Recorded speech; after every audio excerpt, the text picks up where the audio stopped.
어제 살펴본 5절과 그리고 5절에서부터 20절까지 말씀을 보면은요.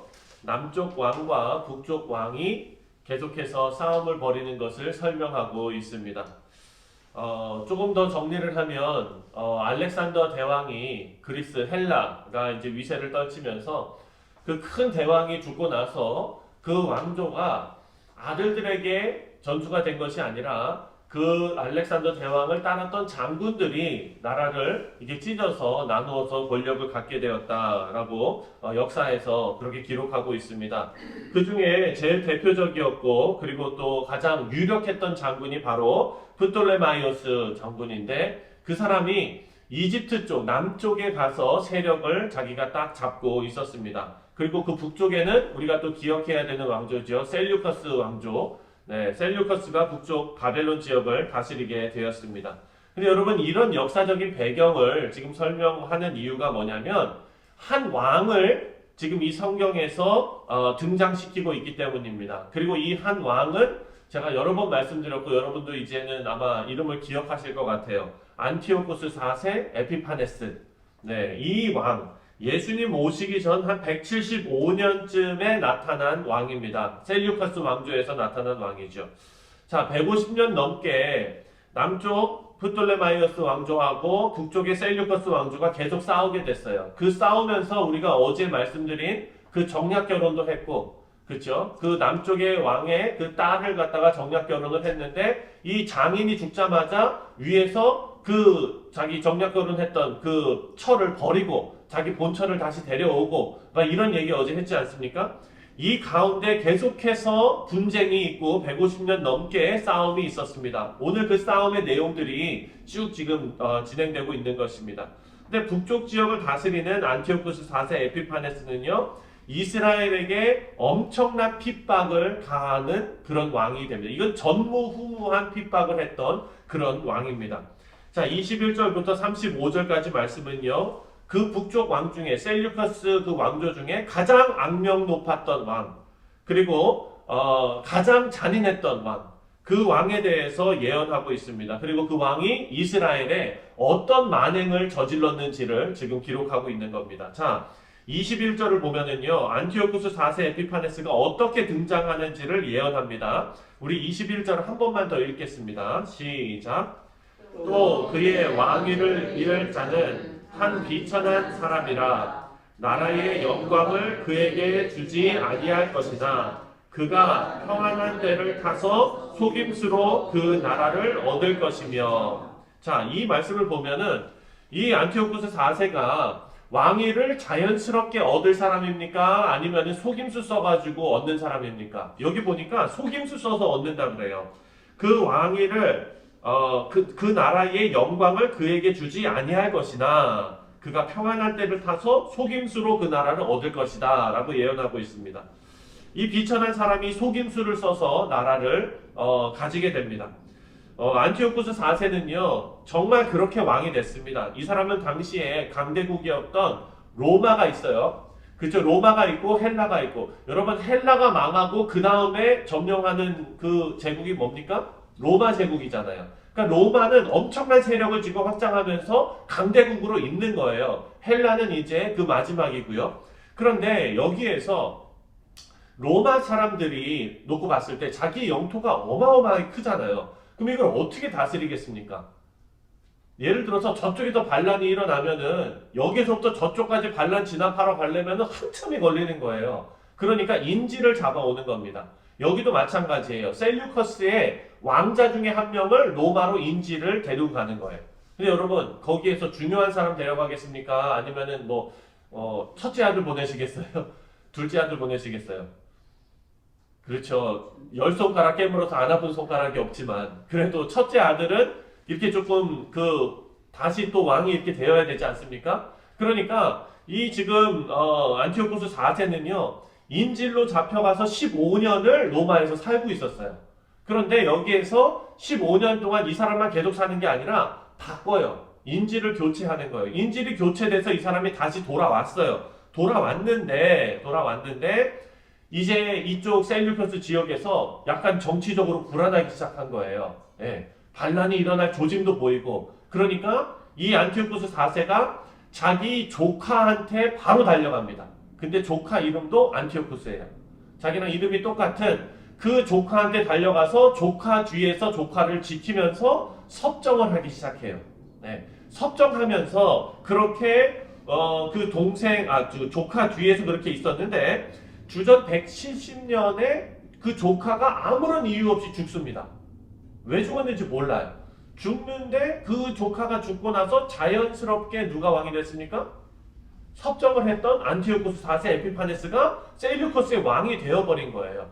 그러니까 자기 자리가 아닌 건데 자기가 뒤에 가서 섭정하면서 어떻게 했는지 모르겠는데 조카는 죽고 자기가 왕이 되었습니다.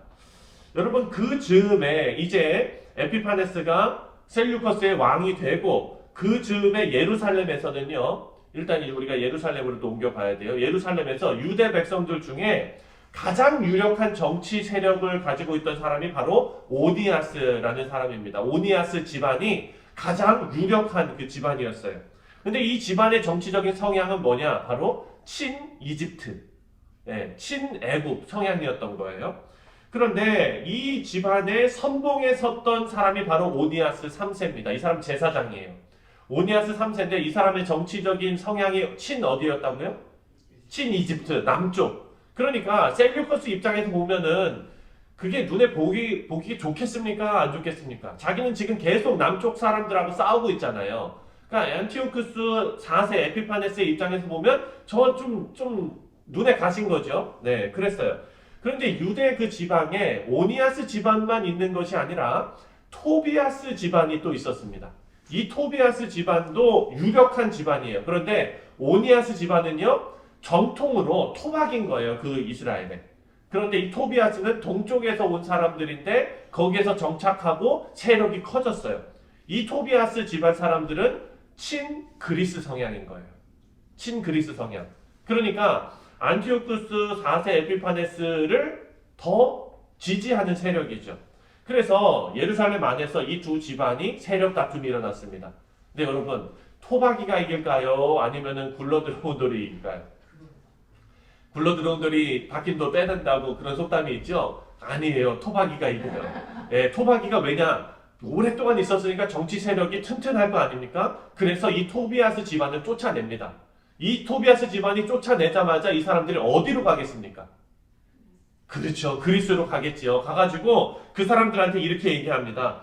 그 토비아스 집안의 제일 우두머리 됐던 사람이 제이슨이라는 사람인데 이 사람이 안티오쿠스 4세한테 가가지고 이렇게 얘기하는 거예요. 저기요, 우리 지금 여기 분위기 안 좋거든요. 우리 고향에. 그러니까요, 우리를 지도자로 세워주셔가지고 거기 공격하러 간 다음에 우리가 거기에서 자리를 잡고 세력을 잡고 친그리스 성향으로 우리가 아주 잘하겠습니다. 이렇게 한 거예요. 이게 뭡니까? 바로 매국이죠. 그런 식으로 안티오쿠스 4세한테 갔어요. 근데 안티오쿠스 4세가 그 얘기를 들어보니까 이거 뭐예요? 아니 너네가 안 왔어도 내가 알아서 그렇게 할 건데 왜 굳이 찾아왔느냐? 이러면서도 뭐 싫진 않은 거 아닙니까? 그래가지고 그대로 이루어집니다. 그래서 안티오쿠스는요, 그렇게 큰 군대를 끌고 예루살렘을 공격해서 함락시킵니다. 그리고 친이집트 성향의 많은 유대인들이 그때 학살이 되고 성전도 약탈당하고 3년 반 동안 속죄제도 드리지 못하는 그런 예배 중지 명령도 내려지게 된 겁니다. 자, 이 얘기를 23절과 24절의 말씀에서 우리가 볼 수 있는데 한 번 더 읽겠습니다. 23절, 24절입니다. 시작. 그와 약조한 후에 그는 거짓을 행하러 올라올 것이요 소수의 백성을 가지고 세력을 얻을 것이며 그가 평안한 때에 그 지방 가장 기름진 곳에 들어가 그의 조상들과 조상들의 조상들이 행하지 못하던 것을 행할 것이요 그는 노략하고 탈취한 재물을 우리에게 흩어주며 계략을 세워 얼마 동안 산성들을 칠 것인데 때가 이르기까지 그리하리라. 여기 보니까 거짓으로 행하여 올라올 것이요 소수의 백성을 가지고 세력을 얻을 것이며 라고 나옵니다. 이 소수의 백성이 누굴까요? 토비아스 집안이죠. 23절에 나오는 대로 소수의 백성을 가지고 세력을 얻을 것이다 라는 말씀이 그대로 이루어지고 있습니다. 물론 여러분, 하나님께서 작정하신 그 역사의 흐름대로 지금 일어난 일입니다. 안티오쿠스 에피파네스에게 가서 나라를 팔아넘긴 그 소수의 세력이 없었더라도 아마 그 일이 벌어졌을 것입니다. 하지만 이 말씀에서 인간이 얼마나 자기 욕망을 채우기에 급급한지 우리가 알 수가 있습니다. 정경은 아니에요. 하지만 구약의 외경을 보면은요, 거기에서 안티오쿠스 4세가 유대인들을 얼마를 학살했냐면 10만 명을 학살을 했습니다. 그리고 4만 명을 노예로 팔아 넘겼습니다. 성전을 약탈하고요, 할례, 제사, 속죄제 다 금지시키고 성전에 돼지피를 뿌렸다라는 기록도 있습니다. 31절을 한번 또 읽어볼까요? 31절입니다. 시작. 군대는 그의 편에 서서 성소 곧 견고한 곳을 더럽히며 매일 드리는 제사를 폐하며 멸망하게 하는 가증한 것을 세울 것이며 성전을 지금 더럽히고 있는 것입니다. 그리고 또 33절을 보면 33절 시작. 백성 중에 지혜로운 자들이 많은 사람을 가르칠 것이나 그들이 칼날과 불꽃과 사로잡힘과 약탈을 당하여 여러 날 동안 몰락하리라 이렇게 말합니다. 여러분, 지금 예루살렘과 그리고 지금 안티오쿠스 4세 에피파네스와의 이 전쟁, 유대인들과 그리고 이 학살을 지금 주도하고 있는 안티오쿠스 4세와의 이 전쟁은 사실 힘과 힘의 전쟁이라기보다도 어찌 보면은 신앙과 신앙의 전쟁이고 문화와 문화의 전쟁인 거예요. 여러분, 헬레 문화 잘 아시죠? 우리가 지금 예술적인 측면에서 헬레 문화를 얼마나 높이 평가합니까? 아름다운 예술 작품들, 그리고 그때 그 사상과 철학과 이런 것들을 지금도 공부하면서 많이 따라하잖아요. 우리 미국의 이런 어떤 여러 가지 그런 문화와 이런 것도 그리스 문화에서 많이 온 거지요. 예. 여러분, 이것은 뭡니까? 바로 인본주의 아닙니까? 사람이 중요하고 사람이 먼저고. 예. 그렇지만 유대인들이 고수했던 건 뭡니까?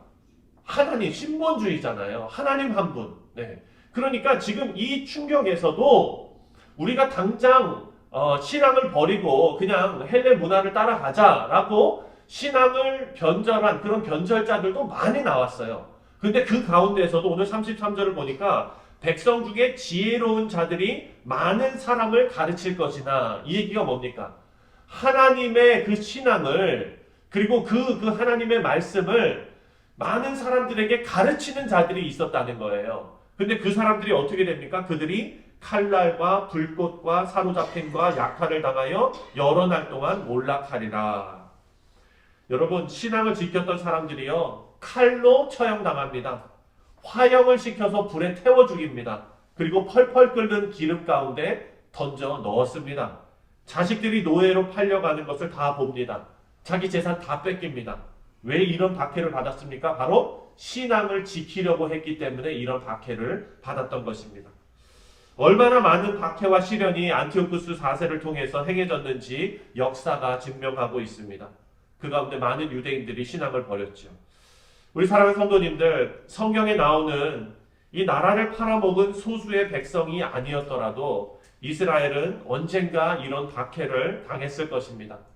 역사적으로 로마 정권에 의해서도 수많은 박해가 이루어지게 됩니다.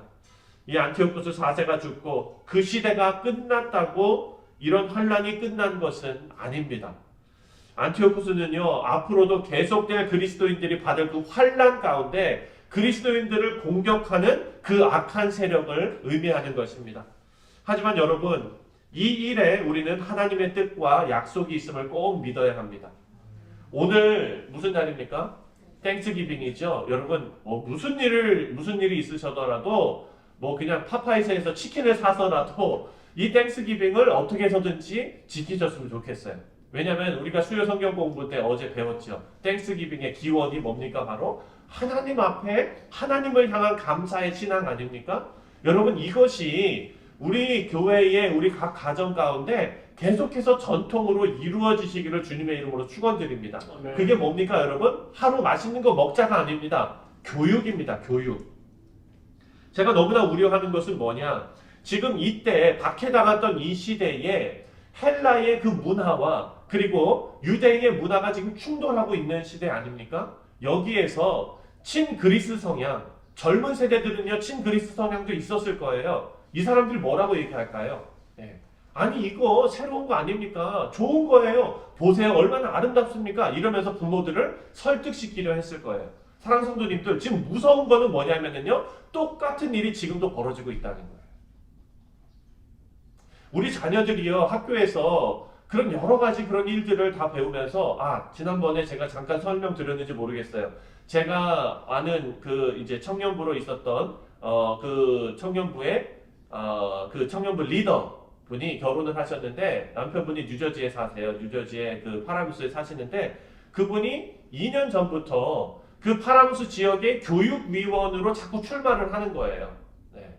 근데 왜 출마를 하게 되었느냐? 그분이 교육과정을 보니까 어린 애들서부터 정말 가르쳐서는 안 되는 성교육을 가르치는 거예요. 그 교육 프로그램에 그게 다 포함이 되어 있는 거예요.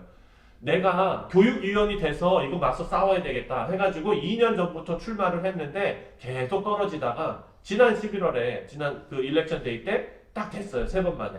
그래가지고 우리가 기도하면서 정말 가서 선한 싸움 잘 싸우시라고 했거든요. 사랑하는 성도님들, 아이들이 지금 그런 것들 다 배워가지고 집에 와서 부모님들이 자녀들에게 이 성경에서 나오는 올바른 말씀을 가르치려고 할 때 자녀들이 뭐라고 얘기하는 줄 아세요?